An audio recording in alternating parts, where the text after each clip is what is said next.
Duty, friendship, loyalty, this is the glue that holds together the crew of the Enterprise. It is what defines the relationship between Kirk, Spock, and McCoy.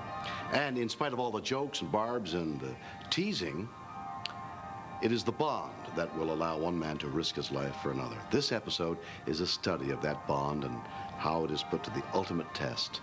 Confronted by an immense and highly dangerous entity, Kirk will be forced to choose between the two men closest to him. And now, the immunity syndrome.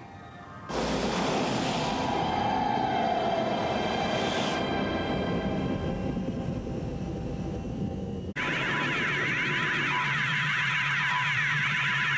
think I loved the show. Yes, as I always suspected. I put more passion into that show than perhaps any other series I've ever made. With the first pilot, I was the assistant director, having previously turned Gene Roddenberry's offer down to be the associate producer on that first pilot, but I felt I wasn't ready in the area of post-production. So I acted as first assistant director on the first pilot.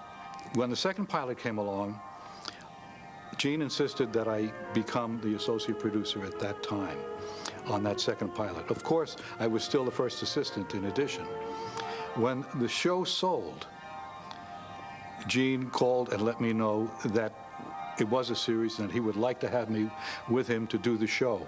And I was overjoyed because I was perhaps 3 months away from quitting the business. I don't know how much longer I'm going to be able to stand this. Actually, my duties were that of a producer. There was no one else in the beginning other than Gene Roddenberry and myself and the other associate producer, John D.F. Black, who handled story. So that was it. There were no thousands of producers running around. There was no enormous staff. It was just the few of us.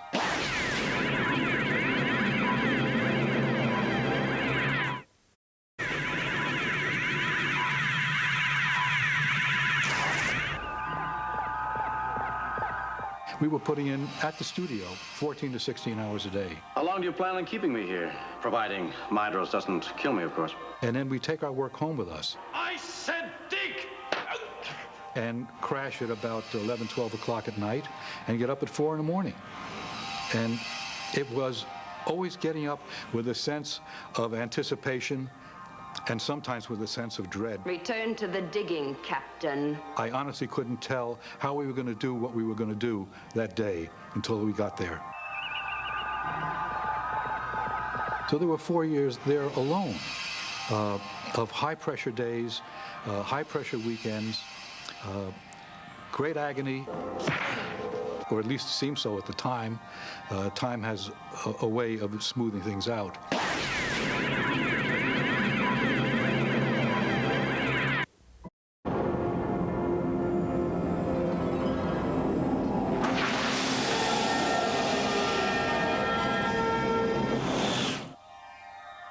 Due to the expensive costs of opticals for the immunity syndrome, other aspects of the production were held to a minimum. In fact, the only guest is the one-celled creature created by Vanderveer photo effect artists. I wonder what the SAG scale is for an amoeba.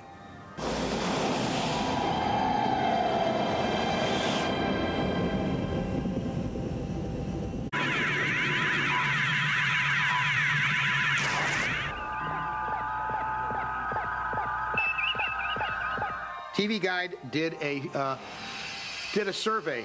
Many thousands of people voted, and my script was well, not my script, the way it was shown. That segment was called not only the #1 best all-time episode of Star Trek, but in their list of the 100 greatest moments in television, that was one of them. In fact, to show you how stupid TV Guide is, it beat out the assassination of Lee Harvey Oswald by Jack Ruby. It shows you where TV Guide's head is.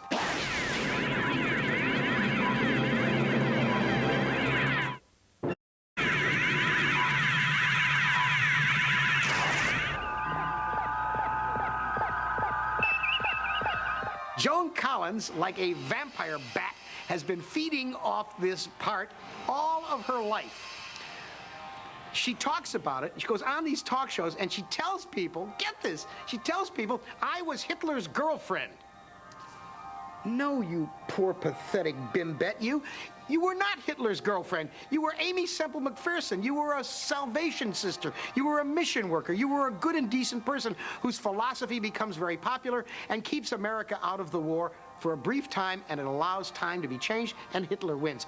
Her brain, from which, you know, if you looked inside there, it is a giant arid plain across which winds play endlessly. You could look inside one of her ears and you would see a candle on the other side. She cannot get it straight. And people have come up to her and told her, Miss Collins, you were not Hitler's girlfriend. You were not a Nazi plant. Well, it's in all of her books. It's in her biography. And I saw her on Letterman the other night. She was doing that number. Oh, no, it wasn't. Conan O'Brien. Conan O'Brien. She was doing the same number again. And I wished, if I had the ability, if I had one wish, it would be that I could transmogrify myself, jump into the television set, and rip out her throat.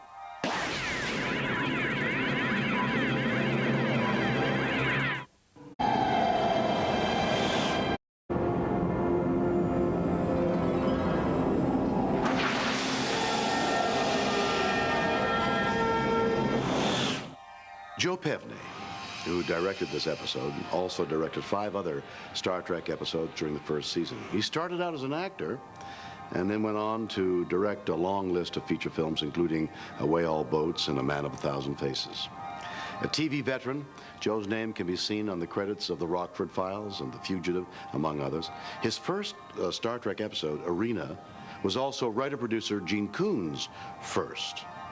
A tireless worker, Joe could take a script that should have been shot in 7 days and make it all come together in 6. He was an invaluable member of the team.